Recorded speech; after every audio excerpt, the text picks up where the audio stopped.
గలంబర్ అనే శాస్త్రవేత్త పేరు పెట్టారు. నెక్స్ట్ డోర్సు వెంటనే ప్యారెట్ అంటే ముందు వెనుక భాగాలు అనేది సమానంగా ఉంటాయి. Free swimming and most parasite అంటే ఇది స్వేచ్ఛగా ఏడగలుగుతుంది మరియు ఎక్కువగా పరాన్నజీవులు. ఆర్గన్ లెవెల్ ఆఫ్ ఆర్గనైజేషన్ అవయవము యొక్క అవయవ స్థాయి. నెక్స్ట్ బయోలజికల్ సిమెట్రీ విశ్వస్వాన్ని కలిగి ఉంటుంది. ఏ సీలోమిట్స్ దీనిలో సీలోమిట్స్ అనేది ఆప్షన్గా ఉంటాయి. ట్రిప్లోప్లాస్టిక్ ఆర్గానిజం అంటే ఎండో మీసో ఎక్టో అనే పళ్ళు 3 కలిగి ఉండటం వలన దీన్ని ట్రిప్లోప్లాస్టిక్ ఆర్గానిజం అంటారు.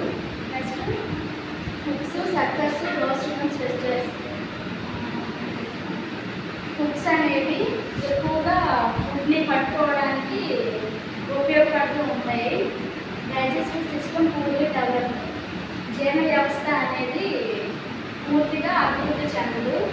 నెక్స్ట్ మౌత్ ఈస్ ప్రెజెంట్ నోరు అనేది ఉంటుంది. యానస్ ఈజ్ ఆబ్సెంట్ పాలు అనేది ఉండదు. Nerve system ladder like structure నాడీ వ్యవస్థ అనేది నిచ్చెన ఆకారంలో ఉంటుంది. Expression specialized cells, flame cells, osmoregulation and solenocytes or protobacteria. విసర్జక వ్యవస్థ దాంట్లో సెల్స్ అనేది విసర్జక వ్యవస్థ అంటే వీటిని విసర్జించే దీనిగా ఉపయోగపడతాయి. రిప్రొడక్షన్ సెక్సువల్ అంటే ప్రత్యుత్పత్తి అనేది లైంగిక అలైంగిక పద్ధతుల ద్వారా జరుగుతుంది. నెక్స్ట్ ఫెర్టిలైజేషన్ అంటే ఫలదీకరణం అనేది అంతర్గతంగా జరుగుతుంది. దీంట్లో direct indirect development larva stages ప్రత్యక్ష పరోక్ష లార్వా దశలు అనేవి దీనిలో అభివృద్ధి చెంది ఉంటాయి. 5 types of larva stages. First one వచ్చేసి miracidium, second one redia, third one cercaria, fourth one మెటాసైట్, fifth one sporocysts.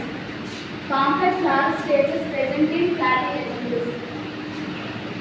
Complex larva stages అనేది ప్లాటిహెల్మింథస్లో ప్రెజెంట్ అయి ఉన్నాయి. ఇండైరెక్ట్ డెవలప్మెంట్ దీనిలో కొన్ని ఎగ్జాంపుల్స్ లివర్ ఫ్లూక్